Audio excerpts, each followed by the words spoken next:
Christopher Nolan's newest epic comes out this weekend, so today I will be reviewing The Odyssey. Promise me you will come back. What if I can't?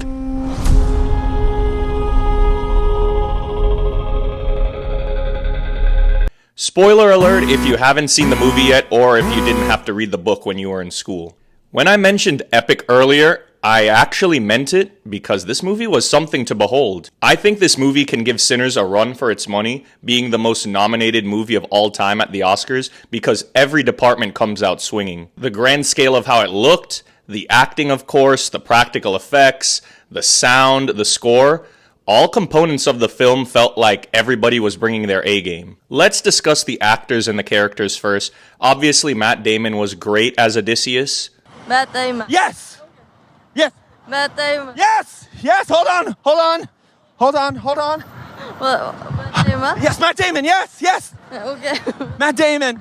Matt Damon. Yes! Yes! Yes! Yes, Matt Damon! Matt Damon. Yes! Yes! Yes! He did an awesome job showing the effects of responsibility, guilt, and sacrifice in the character. This is an ensemble cast, so I'm just gonna kind of highlight the performances that I think really stood out to me. Not all characters had a ton to do, but there weren't really any weak performances. For instance, Elliot Page and Charlize Theron, they did great with what they were given, but had a limited amount of screen time. Next up, I wanted to shout out Tom Holland.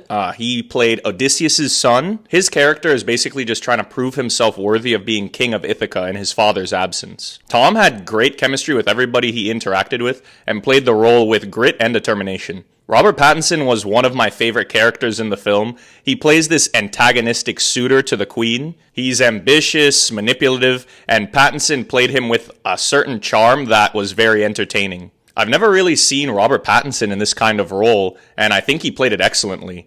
I'm actually looking forward to what he does as the antagonist in Dune 3 later this year. John Leguizamo was a shock, definitely the best acting I've seen of him. But the biggest standout in the supporting cast and the MVP is definitely Anne Hathaway. She plays Penelope, who is Odysseus' wife, and this might be Anne Hathaway's best performance in her career. It's definitely up there in the acting she did in Les Mis. Her character has this rage not only because of the situation her husband puts her in, but also because the system just won't allow her to take the throne. She's dealing with so much grief from not knowing her husband's faith, but she kind of has to keep everything internalized and keep it together in front of everybody in Ithaca, and I think Anne Hathaway plays it all phenomenally. Her scene towards the end of the film with Odysseus being disguised as a beggar was so well written and so well executed. The whole conversation really highlights the themes in the movie of guilt and dishonor.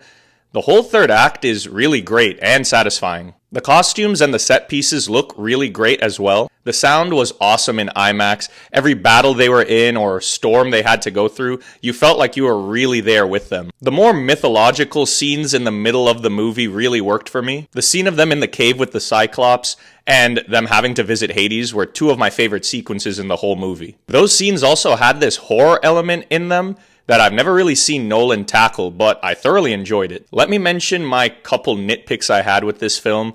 First being that this film is very long, nearly 3 hours, and I definitely felt it during some points. The second is the more modern dialogue used. I was expecting a more Game of Thrones Old English style of dialogue, but the film bounces back and forth sometimes between Shakespearean and modern, but it happens so little that it's not distracting. Those are my thoughts on The Odyssey, or at least most of them, because I could honestly go on and on about this movie. I gave this movie 4.5 stars out of 5. I still enjoyed films like The Dark Knight, The Prestige, and Inception a bit better, but The Odyssey is still a home run for Christopher Nolan. Definitely do yourself a favor and see it in IMAX or the biggest screen that you can.